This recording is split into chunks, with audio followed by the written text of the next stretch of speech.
Hello everyone. Today we will be studying the chapter 2 of unit 1 of Indian economic development and that is Indian economy between 1950 to 1990.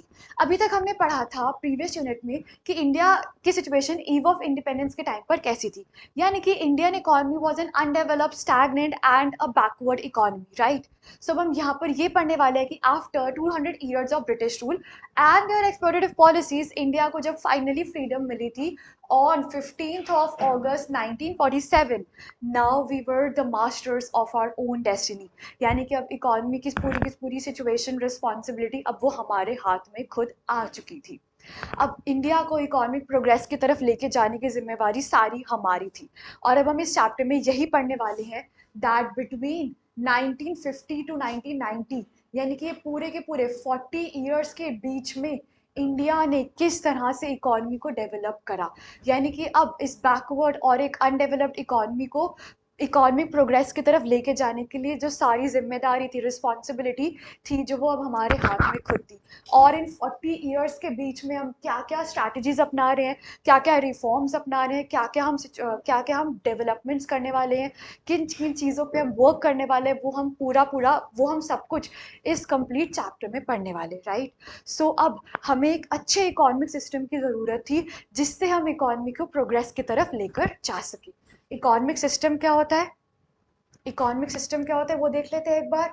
Economic system का मतलब होता है, it basically refers to an arrangement by which central problems of an economy are solved. यानी कि economic system एक ऐसा arrangement होता है जिससे हम इकोनॉमी की सारी सेंट्रल प्रॉब्लम्स को सॉल्व कर सकते हैं।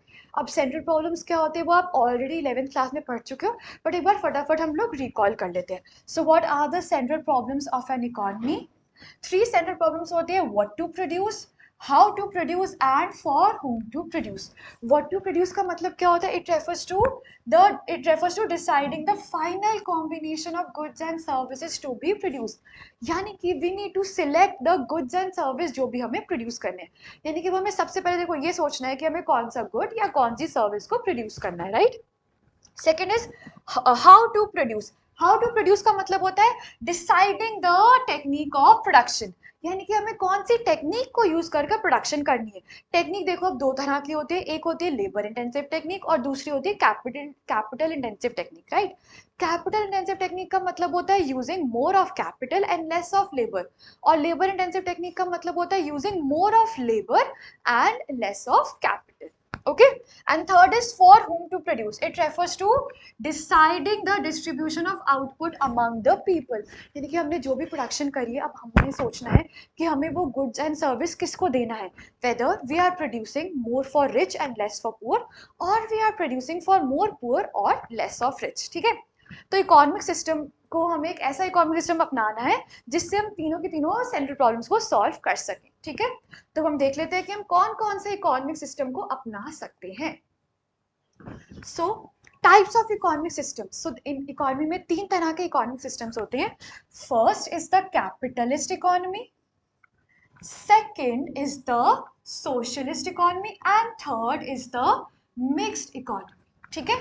तीनों इकोनॉमी क्या होता है एक एक करके पढ़ते हैं। सो कैपिटलिस्ट इकोनॉमी एक ऐसी इकोनॉमी होती है where the means of production are owned, control and operated by the private sector. इसका मतलब क्या है कि यहाँ पर जो प्राइवेट सेक्टर है ना वो चीज़ें प्रोड्यूस करेगा ज़्यादा जिससे उसको प्रॉफिट जनरेट हो सके, right. And second, socialist economy refers to an economy where means of production are owned, control and operated by the government, ठीक है। सो इसका मतलब क्या है कि गवर्नमेंट सिर्फ वही चीज़ें ज़्यादा प्रोड्यूस करेगा जिससे सोशल और पब्लिक वेलफेयर हो सके, right. And third, we have the mixed economy, where it refers to an economic system where both public and private sector are allotted their respective roles for solving economy's central problems. इसका मतलब क्या है कि अब हमें यहाँ पर एक ऐसा इकोनॉमिक सिस्टम अपनाना है जहाँ पर पब्लिक को और प्राइवेट सेक्टर को दोनों को अपना अपना अलग अलग रोल्स दिए जाते हैं और दोनों मिलकर इकोनॉमी की सेंट्रल प्रॉब्लम्स को सॉल्व करते हैं, ठीक है।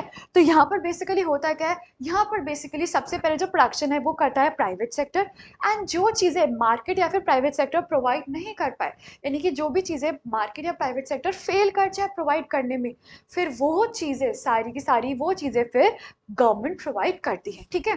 तो तीनों अपने अपने हिसाब से, तीनों इकोनॉमिक, तीनों अपने अपने हिसाब से इकोनॉमी की तीन सेंट्रल प्रॉब्लम्स को सॉल्व करते हैं। सबसे पहले बात कर लेते हैं कैपिटलिस्ट इकोनॉमी की। कैपिटलिस्ट इकोनॉमी के पास पहला डिसीजन क्या आता है, that is what to produce. तो कैपिटलिस्ट इकोनॉमी वही चीजें प्रोड्यूस करेगा जिससे उसको ज्यादा प्रॉफिट मिल सके, राइट। एंड सेकंड अब वो डिसीजन लेता है, हाउ टू प्रोड्यूस, यानी कि प्राइवेट सेक्टर सिर्फ वही वही चीजें प्रोड्यूस कर, वही टेक्निक को यूज करके प्रोडक्शन करेगा जिससे जो भी टेक्निक उसको चीप पड़ेगी, यानी कि अगर लेबर इंटेंसिव सस्ती पड़े तो फिर वो लेबर इंटेंसिव टेक्निक यूज करेगा, और अगर कैपिटल सस्ता पड़ रहा है तो फिर वो कैपिटल इंटेंसिव टेक्निक को यूज करता है। एंड थर्ड डिसीजन क्या होता है, that is for whom to produce, यानी कि कैपिटलिस्ट इकोनॉमी को अब ये सोचना है कि उसको प्रोडक्शन करना किसके लिए, तो वो सिर्फ उन लोगों के लिए प्रोडक्शन करता है जिनकी परचेजिंग पावर ज्यादा होती है, right. Second is socialist economy. Socialist economy सबसे पहले ये डिसीजन लेगी कि व्हाट टू प्रोड्यूस, यानी कि क्या प्रोड्यूस करना है।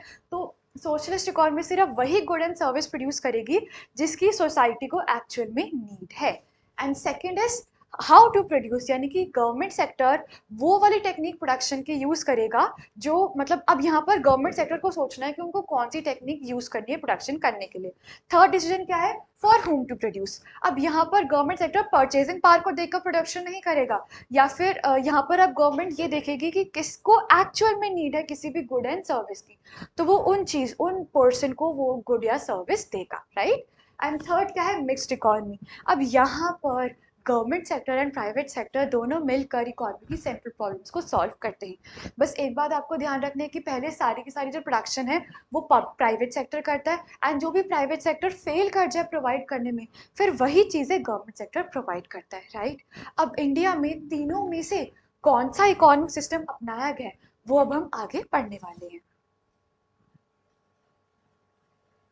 ओके, सो बेसिकली इंडिया ने अपनाया mixed economic model. So maximum countries जो हैं वो मिक्स्ड इकोनॉमिक मॉडल ही अपनाती हैं। अब मिक्स्ड इकोनॉमिक मॉडल क्यों अपनाया इंडिया में वो हम पढ़ेंगे। So this is very very important.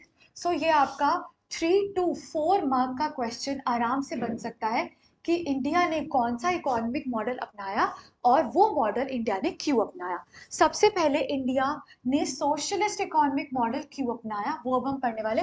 Although कुछ लीडर्स थे जो कि सोशलिस्ट इकोनॉमी के फेवर में थे, बट जवाहरलाल नेहरू जी वो सोशलिस्ट इकोनॉमी के फेवर में नहीं थे, बिकॉज इस पर्टिकुलर टाइप ऑफ इकोनॉमी में the means of production are owned by the government, और यानी कि यहाँ पर सारे डिसीजन जो है वो गवर्नमेंट ले रही है।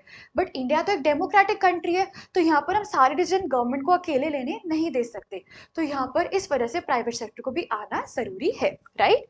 सो in a democratic country like India, complete dilution of private ownership was not possible, इसीलिए अकेला सोशलिस्ट इकोनॉमी हम अपना नहीं सकते थे, राइट।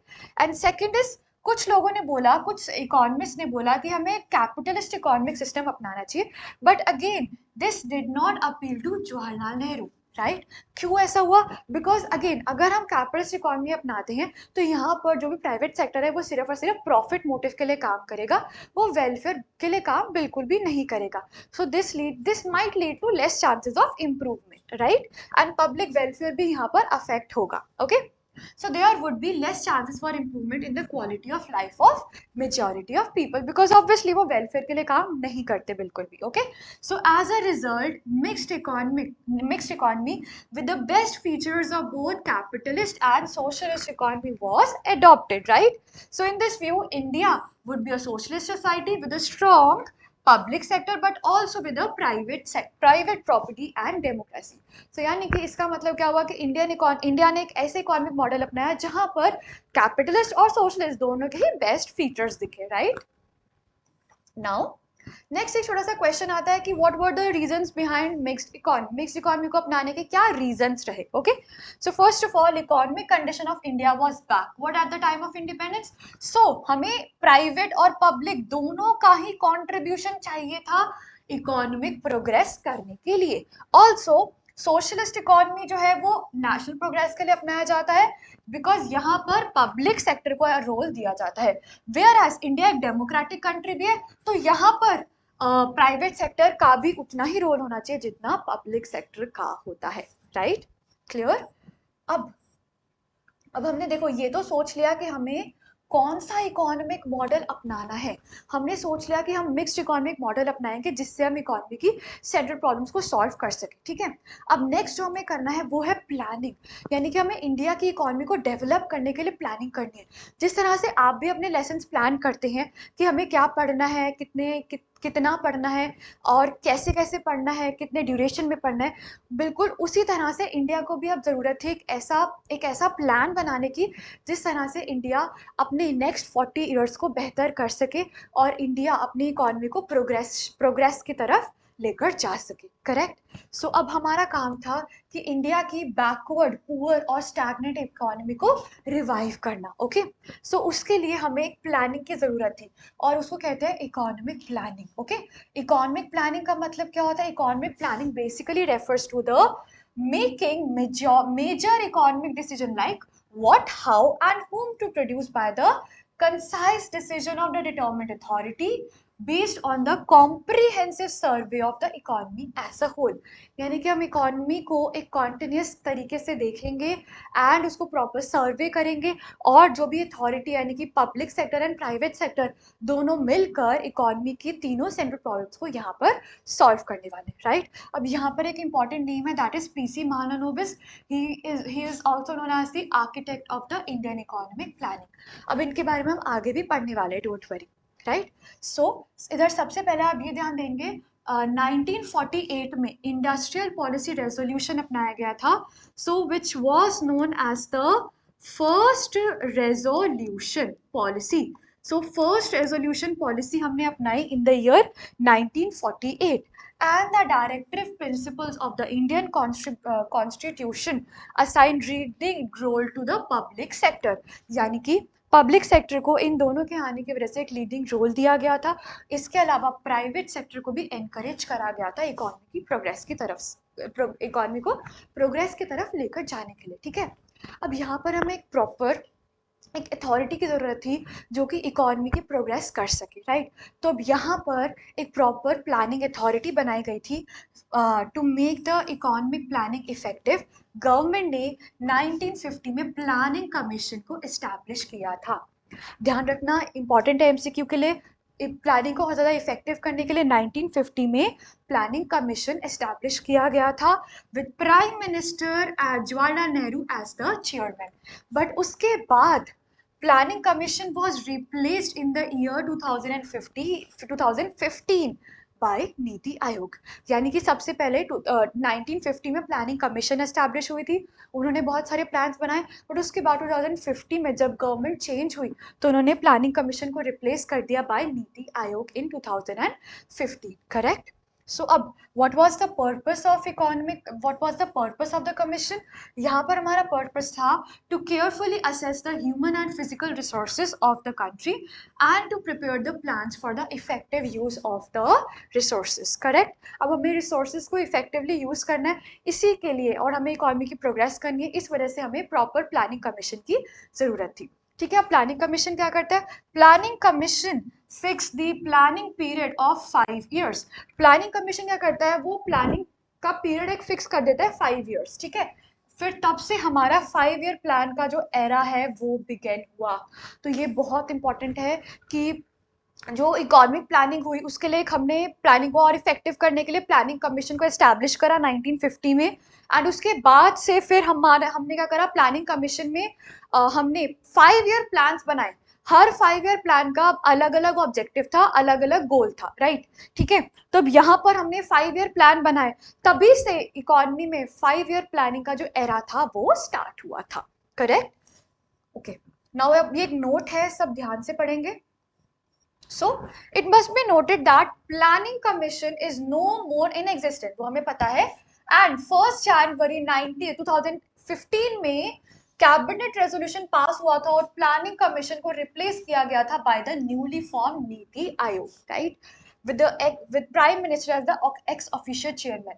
अब यहाँ पर नीति आयोग की फुल फॉर्म क्या होती है? नीति मतलब, नीति की फुल फॉर्म क्या होती है? National institute for transforming India.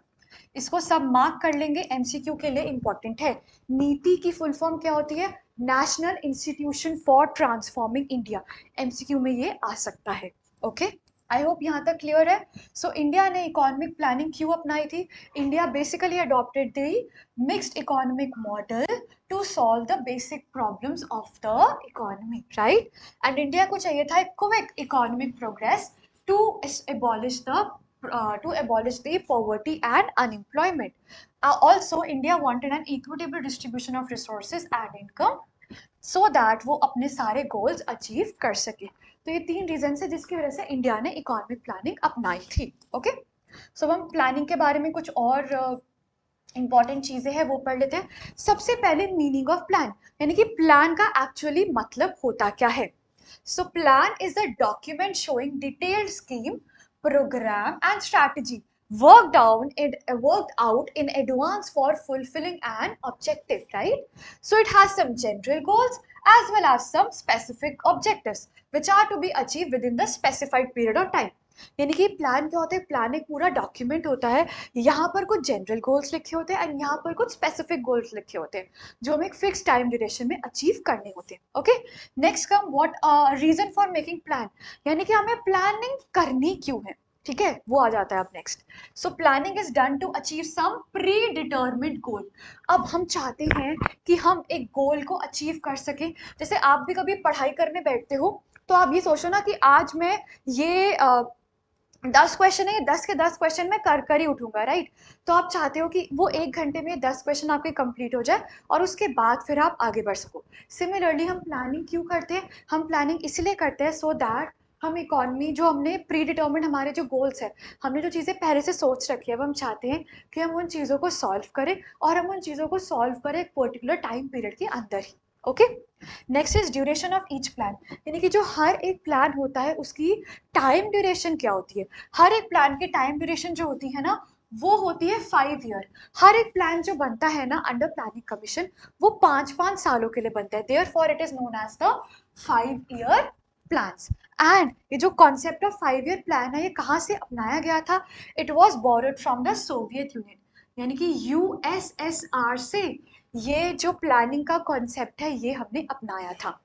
Next आ गया कंटेंट इन द प्लान, यानी कि प्लान में क्या कंटेंट होता है? देखो, अब प्लान में कुछ स्पेसिफिक गोल्स होते हैं एंड कुछ जनरल गोल्स होते हैं। स्पेसिफिक गोल्स क्या होता है? जो हर 5 सालों में हमें अचीव करने होते हैं। और जब हम इन 5 सालों में जो भी गोल्स अचीव कर रहे हैं हमें ये ध्यान देना होता है कि वो 5 सालों में ऐसे ऑब्जेक्टिव हम अचीव करें और ऐसे गोल्स हम उसमें इंक्लूड करें जिससे हम अगले 15 to 20 ईयर्स भी बेहतर कर सकें, राइट? तो इसका मतलब क्या है? कंटेंट क्या होता है? कंटेंट आर हमारे जो प्लान है उसका not only specify the objectives to be contained in the 5 years but also achieve to be in a period of 20 years. तो हमें ऐसे करना है कि 20 ईयर्स को भी हम बेहतर कर सके। सो उसके लिए हम कुछ लॉन्ग टर्म प्लान ऑब्जेक्टिव अपनाते हैं जिसको कहते हैं पर्सपेक्टिव प्लान, राइट? सो हम लॉन्ग टर्म ऑब्जेक्टिव्स अचीव करेंगे जो कि गोल्स मेंशन होते हैं for the next 15 to 20 years और उनको स्पेसिफिकली बोला जाता है पर्सपेक्टिव प्लान, राइट? नाउ अब आप एक ध्यान देंगे, planning objective and plan objective. Planning objective और प्लान ऑब्जेक्टिव दोनों लगते सिमिलर है बट टोटली डिफरेंट चीजें होती है, राइट? ठीक है, तो प्लानिंग ऑब्जेक्टिव का मतलब क्या होता है? Planning objective long term objective होते हैं जो कि 15 से 20 सालों के लिए होते हैं एंड प्लान ऑब्जेक्टिव क्या होते हैं? जो कि शॉर्ट टर्म ऑब्जेक्टिव होते हैं जिसको हमें अचीव करना होता है 5 सालों के अंदर ही। ओके, नेक्स्ट, प्लानिंग ऑब्जेक्टिव्स के कुछ जनरल गोल्स होते हैं और प्लान ऑब्जेक्टिव के स्पेसिफिक गोल्स होते हैं। ओके, और प्लानिंग ऑब्जेक्टिव जो होता है वो हर मतलब जितने भी हम 5 ईयर प्लान अपनाते हैं ना सबके लिए वो सेम ऑब्जेक्टिव्स होते हैं। और प्लान ऑब्जेक्टिव क्या होता है? They vary from plan to plan, यानी कि प्लान ऑब्जेक्टिव हर एक प्लान के लिए अलग अलग होते हैं। ओके, नेक्स्ट, प्लानिंग ऑब्जेक्टिव जो होते हैं इनके गोल्स क्या होते हैं वो ध्यान रखनी है। Growth, modernisation, self reliance and equity, ये बहुत इंपॉर्टेंट है। तो हम एक एक वर्ड ले लेते हैं, इसको आप याद कर सकते हैं, GEMS, हम एक यहाँ पर एक्रोनिम का यूज कर रहे हैं, यानी कि हम जितने भी प्लानिंग ऑब्जेक्टिव अपना रहे हैं ना, तो वो 4 प्लानिंग ऑब्जेक्टिव होते हैं। यानी कि अगले 15 से 20 सालों के लिए हमें ध्यान रखना है कि हम ये 4 ऑब्जेक्टिव तो हर एक प्लान पे इंक्लूड करें। ऐसा नहीं कि सबको इक्वल इंपॉर्टेंस दे, नहीं ऐसा नहीं, बट बस हमें ये ध्यान रखना है कि 4 गोल्स तो होने ही चाहिए हमारे प्लान में। कौन कौन से? Growth, equity, modernisation and self reliance. Okay. और प्लान ऑब्जेक्टिव में क्या होता है? प्लान ऑब्जेक्टिव में जितने भी ऑब्जेक्टिव्स होते हैं, they are different in all the 5 year plan. यानी कि प्लान ऑब्जेक्टिव में जितने भी 5-5 सालों के लिए प्लान बनते हैं ना, ये हर प्लान के लिए अलग अलग होते हैं हमेशा। ओके। नेक्स्ट, अब हम डिटेल में पढ़ने वाले हैं about the 5 year plan in India. तो इंडिया में जितने भी 5 ईयर प्लान अपनाए गए हैं, they have specified goals. Okay, उन सभी के स्पेसिफिक गोल्स होते हैं। Okay, right. और हमने जो प्लानिंग कमीशन, मतलब जो 5 ईयर प्लान अपनाए हैं, उसके लिए कमेटी एस्टैब्लिश करी थी in 1950। Planning commission, it was set up by prime minister as its chairperson, यानी कि Pandit Jawaharlal Nehru was the chairperson of this 5 year plan of this planning commission. Okay, and 5 year plan से हमने क्या ध्यान दिया? That it should ensure the weaker section of the population को benefit मिले economic progress से। ठीक है, एंड उनकी ड्यूरेशन में ये 5 ईयर, पंडित जवाहरलाल नेहरू जब वो प्राइम मिनिस्टर थे तभी प्लानिंग कमीशन एस्टैब्लिश हुई थी 1950 में। ओके, अब नेक्स्ट जो हम बहुत इंपॉर्टेंट पढ़ने वाले, देखो आपको ये याद करने की ज़रूरत नहीं है, बट ये काफ़ी इंपॉर्टेंट रहेगा। आप खाली इसको एक बार देख लो और इसको एक बार सिर्फ समझ लो। ठीक है, यहाँ पर हम क्या करने वाले हैं कि जितने भी हमने 5 ईयर प्लान अपनाए हैं फ्रॉम 1950 से लेकर जब तक हमने प्लानिंग कमीशन रिप्लेस हो गई इन द ईयर 2015, तो बीच में हमने बहुत सारे 5-5 ईयर के प्लान अपनाए। ठीक है, अब हमने ये पढ़ा कि हर 5-5 ईयर का जो प्लान है, उसका ऑब्जेक्टिव, उसका एक स्पेसिफिक गोल होता है और कंबाइन सबका जनरल गोल होता है। राइट, तो हम यहाँ पर यही पढ़ने वाले हैं कि जो हमने 5-5 ईयर के जो हमने प्लान अपनाए हैं, उनकी क्या गोल्स रहे, उनका फोकस क्या अलग अलग फोकस रहा था। ओके, सो जब प्लानिंग कमीशन एस्टैब्लिश हुई थी 1950 में, तो फिर जो फर्स्ट प्लान स्टार्ट हुआ था वो स्टार्ट हुआ था, फर्स्ट प्लान जो स्टार्ट हुआ था वो स्टार्ट हुआ था 1 अप्रैल 1951 से लेकर 31 मार्च 1956। हो गए ना 5 साल। ठीक है, सो अब देख लो, फर्स्ट 5 ईयर प्लान जो था वो था बिटवीन 1951 टू 1956, और हमारा फर्स्ट 5 ईयर प्लान का फोकस क्या था? एग्रीकल्चर सेक्टर की डेवलपमेंट करना। क्यों ऐसा? बिकॉज इंडिया की जो मैक्सिमम पॉपुलेशन है एग्रीकल्चर सेक्टर पे ही डिपेंडेंट है, इसीलिए हमारा फर्स्ट 5 ईयर प्लान का गोल भी क्या होना चाहिए? Overall development of the agriculture sector. Now second 5 year plan का गोल, सेकेंड 5 ईयर प्लान कब से कब तक था? 1956 से लेकर 1961, अगेन 5 ईयर्स। यहाँ पर हमारा फोकस क्या था? Industrial development. Correct. Next, third 5 year plan was between 1961 to 1966, again 5 years. अब यहाँ पर हमारा गोल क्या था? Self sufficiency in food and self sufficiency in the economy. Right, now उसके बाद फर्स्ट प्लान हॉलीडे आई थी बिटवीन 1966 टू 1969। ठीक है, तो यहाँ पर कोई प्लान नहीं था। उसके बाद बहुत सारे प्लान्स अपनाए गए थे, और हर प्लान का, आप क्लियरली देख रहे हो, हर प्लान का अपना अलग अलग गोल था, हर प्लान के अपने अलग अलग स्पेसिफिक गोल्स थे। ओके, सो जब 2015 में प्लानिंग कमीशन को रिप्लेस कर दिया गया था बाय नीति आयोग, उसके बाद से 5 ईयर प्लान डिसॉल्व हो गए थे, बट उससे पहले हमारा जो लास्ट 5 ईयर प्लान अपनाया गया था, वो अपनाया गया था 12th 5 ईयर प्लान, जो था बिटवीन 2012 टू 2017, जो कि था सस्टेनेबल डेवलपमेंट का। Correct, I hope this is clear to everybody. ठीक है, उसके बाद से कोई भी 5 ईयर प्लान नहीं अपनाया गया था। तो आपको ये ध्यान रखना है, हर एक प्लान का अपना अलग अलग ऑब्जेक्टिव है, बट ओवरऑल इन सबके जनरल ऑब्जेक्टिव है, और वो जनरल ऑब्जेक्टिव, वो जनरल गोल्स क्या है? GEMS, that is growth, equity, modernisation and self reliance. तो अब आओ एक एक कर इन चारों के बारे में, चारों गोल्स के बारे में हम पढ़ने वाले हैं। ओके, सो जो फर्स्ट 5 ईयर प्लान में हमने गोल्स अपनाए थे वो क्या थे? Growth, modernisation, self reliance and equity. Correct. So बहुत सारे इकोनॉमिस्ट ने, थिंकर्स ने बहुत सारे अपने अपने ओपिनियन दिए थे, but after the very famous statistician Prasanta Chandra Mahalanobis, also known as PC Mahalanobis, इनका जो प्लानिंग था वो रियल सेंस में हमें काम आया, और इनके इनपुट के बाद से इकोनॉमी को रियल प्रोग्रेस देखने को मिली थी. So second 5 year plan mark the development of the contribution to the development planning in general and laid down the basic ideas regarding the goals of Indian planning. यानी कि second 5 year plan में PC Mahalanobis जिन्होंने industrial development पे ध्यान दिया था वो आए थे, उसके बाद से इंडिया को एक्चुअल में प्रोग्रेस देखने को मिली थी. इस वजह से PC Mahalanobis is also known as architect of Indian planning. Again important है कि इधर ये भी आ सकता है, एमसीक्यू के लिए भी इंपॉर्टेंट है कि who was the architect of Indian planning, और ये भी आ सकता है कि पीसी महालनोबिस को इंडियन प्लानिंग का आर्किटेक्ट क्यों बोला जाता है. तो उसका रीजन यहाँ पर आपको क्लियरली मिल गया है. करेक्ट. अब नेक्स्ट अब हम पढ़ने वाले हैं basic goals of the plan of the 5 year plan. Okay, 4 basic goals है जो हमने 5 year प्लान में अपनाए हैं. First is growth. सबसे पहले ग्रोथ का मतलब होता है increase in the country's capacity to produce goods. And second is modernisation. It aims to adoption of new technology and change in the social outlook, right? And third we have self-reliance. It aims to make the economy self-reliant. Okay. And fourth is equity. Equity aims to ensure everyone gets the basic needs and reduce the inequalities in the economy. अब क्या हमें हर एक 5 year plan पे सारे के सारे objectives को equal importance देना जरूरी है? नो, ऐसा बिल्कुल भी नहीं है. सो अगेन यहाँ पर एक क्वेश्चन आपका बनकर आ जाता है कि क्या एक एमसीक्यू भी बन सकता है ये, और एक डायरेक्ट क्वेश्चन भी बन सकता है कि क्या हम 5 year प्लान पे चारों गोल्स को इक्वल इंपॉर्टेंस देते हैं? No, not at all. ऐसा कुछ भी नहीं होता कि हमें चारों को इक्वल इंपॉर्टेंस देनी है. ऑल्दो ये जरूर होगा कि चारों होने चाहिए हमारे सारे के सारे गोल्स में, बट ऐसा बिल्कुल भी नहीं होगा कि चारों को हम इक्वल इंपॉर्टेंस दें. Correct. So different goals are emphasized in different plans due to limited resources. तो ये अगेन हम देखो, हमने 11th क्लास में पढ़ा था कि इकोनॉमिक्स को पढ़ने का रीजन ही है लिमिटेड रिसोर्सेज. यानी कि इकोनॉमिक्स को पढ़ने का रीजन ही होता है स्केर्सिटी. सो स्केर्सिटी की वजह से ही सब कुछ हो रहा है. अगर स्केर्सिटी नहीं होती तो इकोनॉमिक सब्जेक्ट होता ही नहीं. सो स्केर्सिटी है, इसी वजह से हमें अब यहाँ पर ये वाला टॉपिक भी पढ़ना पड़ रहा है. राइट. सो लिमिटेड रिसोर्सेज की वजह से a choice has to be made in each plan about which goals are to be given primary importance.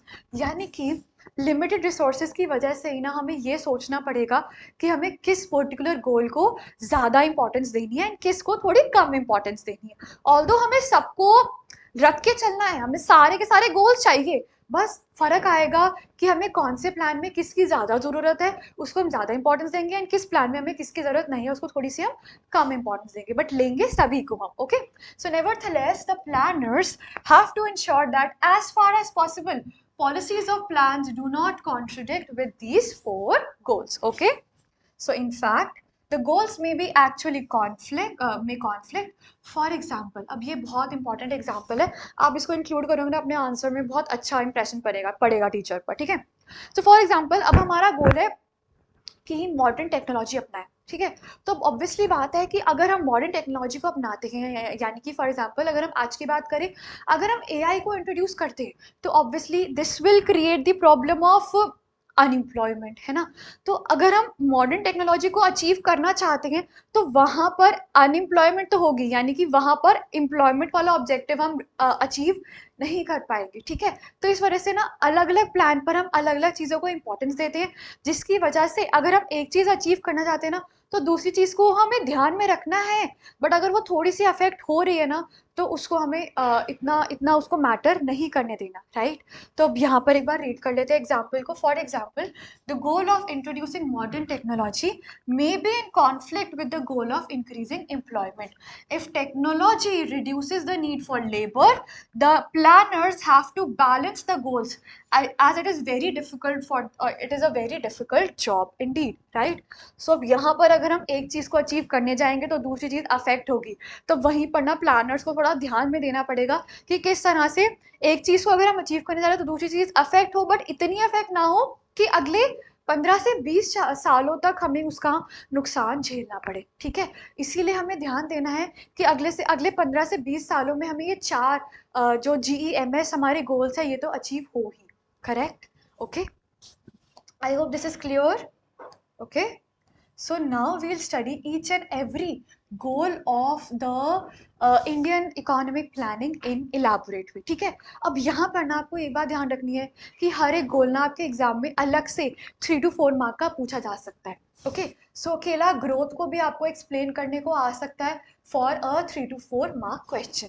अब पढ़ते हैं कि इकोनॉमिक ग्रोथ, ग्रोथ का मतलब होता क्या है इंडिया इकोनॉमी के सेंस में। Okay, so growth refers to increase in the country's capacity to produce output of goods and services within the economy। तो ये डेफिनेशन बहुत इंपॉर्टेंट है। ग्रोथ का मतलब क्या होता है? Increase in the country's capacity to produce the output of goods and services within the economy।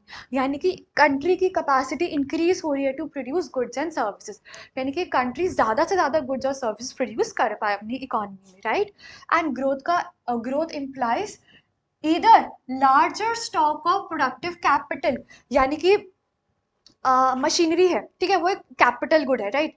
तो कैपिटल गुड में अगर इंक्रीज आए, पहले इकोनॉमी में 100 मशीन थी, अब 150 मशीन आ गई, तो 100 से अगर 150 मशीन आ रही है ना, तो वो भी ग्रोथ ही होता है।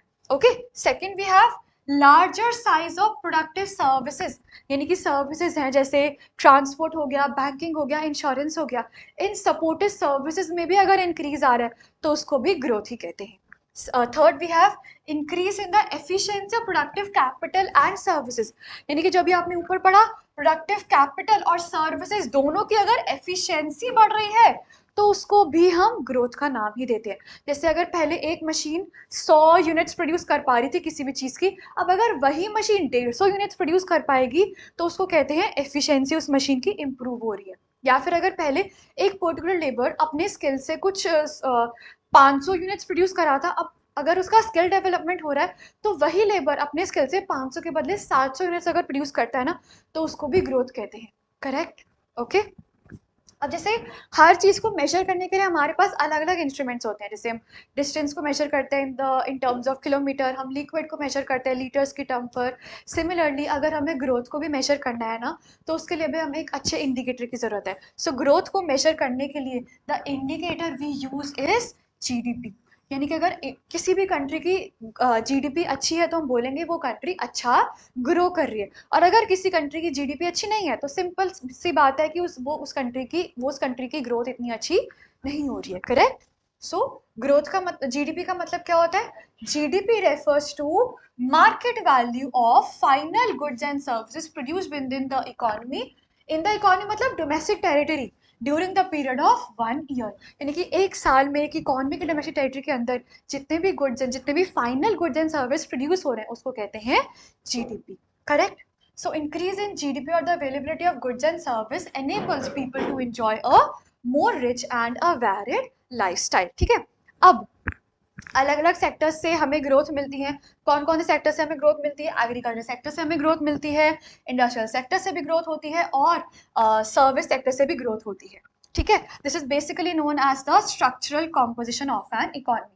स्ट्रक्चरल कॉम्पोजिशन का मतलब क्या होता है? इट रेफर्स टू, ये इंपॉर्टेंट है, structural composition refers to the number of people engaged in different sectors. अब हर एक सेक्टर में अलग अलग नंबर ऑफ पीपल एंगेज्ड है, हर सेक्टर से कितनी कितनी ग्रोथ आ रही है, कितनी कितनी GDP में इंक्रीज आ रहा है, ठीक है, उसको कहते हैं ग्रोथ। ओके, सो कुछ कंट्रीज में ग्रोथ जो है वो एग्रीकल्चर सेक्टर से आ सकती है, कुछ कंट्रीज में जो ग्रोथ है वो सर्विस से आ सकती है, कुछ कंट्रीज में जो ग्रोथ है वो इंडस्ट्रियल सेक्टर से आ सकती है।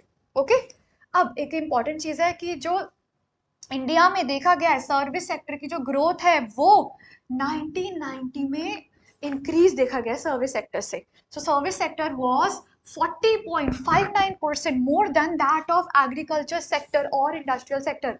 इंडस्ट्रियल और एग्रीकल्चर सेक्टर से सर्विस सेक्टर का जो शेयर था वो 40.49% ज्यादा था, which is a very good thing. Okay, and ठीक है, आई होप ग्रोथ का कॉन्सेप्ट पूरा क्लियर हो गया है। ग्रोथ की डेफिनेशन, ग्रोथ का मतलब क्या होता है, मतलब इट इम्प्लाइज, और ग्रोथ को मेजर करने के लिए हम इंडिकेटर यूज करते हैं GDP का मतलब क्या होता है, और ये सब आई होप सबको क्लियर है, ठीक है। अब एक और छोटा सा कॉन्सेप्ट मैं आपको करवा रही हूँ, देखो ग्रोथ के बारे में ना आपको एक छोटा सा कॉन्सेप्ट मैं यहाँ पर करवाने वाली हूँ, ठीक है, ध्यान से देखेंगे सब। ओके, तो देखो ग्रोथ अगर हो रही है ना तो जरूरी नहीं कि एम्प्लॉयमेंट भी जनरेट हो रही हो। अगर ग्रोथ हो रही है तो ये जरूरी नहीं कि इकोनॉमी में डेमोक्रेसी भी आ रही हो। अगर ग्रोथ हो रही है तो जरूरी नहीं कि फ्यूचर के लिए भी हमारे पास रिसोर्सेज हैं। तो ग्रोथ भी जो होती है ना वो भी अलग अलग टाइप्स की होती है, राइट। सो सबसे पहले जो ग्रोथ होती है it is known as jobless growth. Second, growth is also rootless growth. Third, growth is also ruthless growth. And fourth, growth is also futureless growth. ठीक है, तो अगर ये सारी भी ग्रोथ ही कहलाती हैं। ओके, सो एक बार बात कर लेते हैं एक एक कर। जॉबलेस ग्रोथ का मतलब क्या है कि जीडीपी बढ़ रही है बट उतने कंपैरिजन में एम्प्लॉयमेंट जनरेशन नहीं हो रहा है इकोनॉमी में। Second, rootless growth. Rootless growth का मतलब क्या होता है, इकोनॉमी में जीडीपी मतलब इकोनॉमी में ग्रोथ तो आ रही है, जीडीपी तो बढ़ रही है, बट लोग अपनी जो कल्चरल रूट्स है उसको छोड़ते जा रहे हैं, ट्रेडिशन अपना, कल्चर अपना छोड़ते जा रहे हैं। ठीक है। Third is ruthless growth. Ruthless growth का मतलब क्या होता है कि ग्रोथ हो रही है और ग्रोथ का जो बेनिफिट है ना वो सिर्फ और सिर्फ रिचर सेक्शन को ही मिल रहा है, रिचर सेक्शन को ही हो रहा है। और नेक्स्ट इज फ्यूचरलेस ग्रोथ। फ्यूचरलेस ग्रोथ का मतलब क्या होता है, ग्रोथ तो हो रही है इकोनॉमी में बट जो प्रेजेंट जनरेशन है ना वो फ्यूचर जनरेशन को अफेक्ट कर रही है। किस वे में अफेक्ट कर रही है, यानी कि प्रेजेंट जनरेशन सारे के सारे रिसोर्सेज यूज करे जा रही है और फ्यूचर जनरेशन के लिए जो रिसोर्सेज है वो नहीं छोड़ रही है, यानी कि सस्टेनेबल ग्रोथ नहीं है ये बिल्कुल भी। ठीक है, सो ये चार तरह की ग्रोथ अभी मैंने आपको बता दी। आई होप ग्रोथ का कॉन्सेप्ट क्लियर हो गया होगा सबको। Okay, next we have modernisation. Modernisation भी आपका अलग से 3 to 4 मार्क का आ सकता है। ठीक है, मॉडर्नाइजेशन भी अलग से 3 to 4 मार्क का आ सकता है। मॉडर्नाइजेशन का मतलब क्या होता है, it refers to increase in the production of goods and services. तो producers have to adopt new technology, यानी कि इकोनॉमी में लिविंग स्टैंडर्ड को इंक्रीज करने के लिए हमें अडॉप्ट करनी पड़ेगी न्यू टेक्नोलॉजी, और जब हम न्यू टेक्नोलॉजी को अडॉप्ट करते हैं उसी को कहते हैं modernisation. Okay, modernisation employs adoption of new technology and change in the social outlook. Modernization, adoption of new technology का मतलब क्या होता है, that it aims to increase the production of goods and services through the use of new technology. सो हम new technology को use कर कर good and service में इंक्रीज देखेंगे। जैसे फॉर एग्जाम्पल अगर एक फार्मर है, ठीक है, पहले वो ट्रेडिशनल सीड्स को यूज करा था, now he shifted and use H5V seeds. ठीक है, वो अब high yielding variety seeds use करने लग गया, उससे क्या हुआ, उसकी प्रोडक्टिविटी मैनीफोल्ड हो गई, राइट। तो वो भी मॉडर्नाइजेशन होता है। सिमिलरली अगर एक फैक्ट्री है, वो अगर नई टाइप की मशीनरी यूज कर रहे हैं, जैसे आपको पता है हम जब प्रिंट आउट्स करवाते, जब हम जेरोक्स निकलवाते थे, फोटोकॉपी करवाते थे पहले, तो एक एक प्रिंट आउट को बहुत बहुत टाइम लगता था। अब एक एक प्रिंट आउट को जस्ट मिली सेकेंड्स लगते हैं प्रिंट होने में। So that is also known as modernisation. Next is change in social outlook. Change in social outlook का मतलब क्या होता है, लोगों की मेंटालिटी चेंज करना, लोगों की सोच बदलने को हम कहते हैं चेंज इन सोशल आउटलुक। ठीक है, so modernisation also requires change in social outlook such as gender empowerment और providing equal rights to women. सो उसको कहते हैं change in social outlook, correct. Okay, I hope modernisation भी क्लियर है सबको। सो ये भी अगेन आपका 3 to 4 मार्क का आ सकता है। Now moving on to third goal and that is self reliance. Self reliance का मतलब क्या होता है, सेल्फ रिलायंस का मतलब होता है कि हम अब जो भी काम है ना वो अब हमें, जो भी प्रोडक्शन है ना वो अब इंडिया खुद करेगी, यानी कि अब इंडिया को किसी और नेशन पे डिपेंड होने की जरूरत नहीं है। Basically it means no foreign dependence और नो फॉरेन इंटरफेरेंस। ठीक है, सो यानी कि अगर हम सेल्फ रिलायंट होना चाहते हैं तो ये बहुत इंपॉर्टेंट है। सेल्फ रिलायंस का बेसिकली मतलब क्या होता है, it refers to overcoming the need of external assistance. External हमें किसी और की हेल्प नहीं चाहिए, हम सब कुछ खुद ही प्रोड्यूस करेंगे। So it means to have development through the domestic resources, correct? So to promote economic growth and modernization, यानी कि economic growth और modernization को achieve करने के लिए 5 year plan को stress करना पड़ेगा to the use of own resources। यानी कि उन दोनों ऑब्जेक्टिव को अगर हम लेके चल रहे हैं ना तो उसके अलावा थर्ड ऑब्जेक्टिव जो है सेल्फ रिलायंस, ये भी बहुत इंपॉर्टेंट है। थर्ड, इन दोनों के बिना ये तो बिल्कुल भी काम नहीं करने वाला है। ठीक है। So it basically mean self reliance का मतलब क्या होता है, it refers to reduce foreign dependence, यानी कि फॉरेन नेशन पे हमें डिपेंड नहीं होना। स्पेशली देखो, स्पेशली फूड के लिए तो बिल्कुल भी नहीं होना है, स्पेशली फूड के लिए तो हमें बिल्कुल भी फॉरेन नेशन पे डिपेंड नहीं होना है। हमें ऐसा एग्रीकल्चर अपना ऐसा हमें एग्रीकल्चर को डेवलप करना है कि हमें सारी सारी की प्रोडक्शन हम इंडिया में खुद ही कर सके, हम किसी और नेशन पे डिपेंड नहीं हो बिल्कुल भी। ओके, एंड नेक्स्ट क्या है, टू अवॉइड फॉरेन इंटरफेरेंस, यानी कि जो फॉरेन सेक्टर इंटरवीन करता है ना हमारी इकोनॉमी में in terms of food supplies हो गया, या फिर फॉरेन टेक्नोलॉजी हो गया, फिर फॉरेन कैपिटल हो गया, इन सारी की सारी इंटरफेरेंस से हमें बचना है, क्योंकि अगर वो इंटरवीन करेगा तो वो डिसीजन मेकिंग पावर भी रखता है, तो हमें वही नहीं चाहिए। करेक्ट। तो आई होप सेल्फ रिलायंस भी क्लियर है सभी को। अगेन ये भी आपका इंडिविजुअली 3 to 4 मार्क का आ सकता है। ओके, नाउ अब हम लास्ट गोल कर रहे हैं, and that is equity, and that is equity. Equity भी अब अलग से 3 to 4 मार्क का आ सकता है। तीनों ऑब्जेक्टिव, तीनों गोल्स की तरह इक्विटी भी इक्वली इंपॉर्टेंट है हमारे लिए पढ़ना। अब देखो, कुछ लोगों को लगता है इक्विटी को ना वो इक्वालिटी से कंफ्यूज कर लेते हैं, जैसे आप ये इमेज देख रहे हो, कुछ लोगों को लगता है इक्विटी और इक्वालिटी जो है ना वो सेम टर्म होती है, बट नहीं, दोनों बिल्कुल अलग अलग टर्म्स होती है।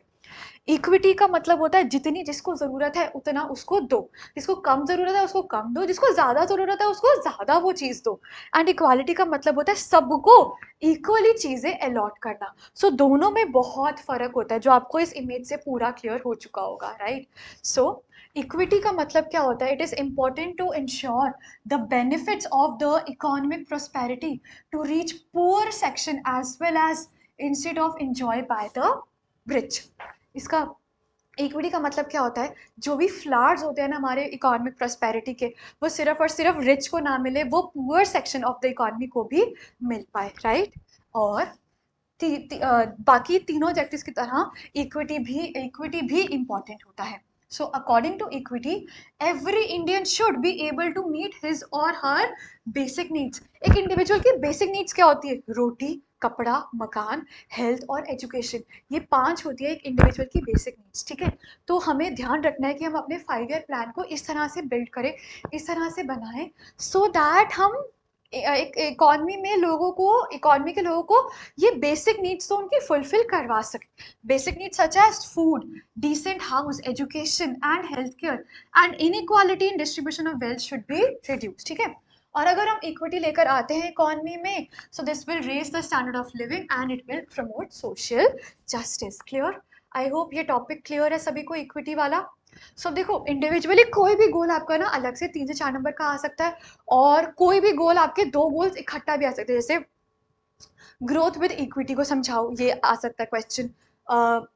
सेल्फ रिलायंस विद इक्विटी, या फिर ग्रोथ विद सेल्फ रिलायंस, ऐसे क्वेश्चन आपसे पूछे जा सकते हैं। ओके, आई होप इधर तक कॉन्सेप्ट सभी को क्लियर है। सो अब हम आगे in the continued chapter, in the next session हम पढ़ने वाले हैं कि इंडियन इकोनॉमी जो 1950 से लेकर 1990 के बीच, यानी कि जो ये 40 इयर्स है ना हमारे हाथ में, यहाँ पर हम मेजरली आगे चैप्टर में ना 3 सेक्टर्स के बारे में पढ़ने वाले हैं। कौन कौन से 3 सेक्टर्स को मेजरली हम फोकस करने वाले हैं, 3 सेक्टर को डेवलप करने वाले हैं? Agriculture sector, industrial sector, and third foreign trade, जैसे हमने प्रीवियस चैप्टर में पढ़ा था, ये कुछ सेक्टर्स है जो काफ़ी ज़्यादा अफेक्ट हुए थे, ठीक है। तो हम इन 40 इयर्स में इन्हीं तीनों सेक्टर्स को डेवलप करने के बारे में पढ़ने वाले हैं। Okay, I hope you like the session, thank you so much for watching.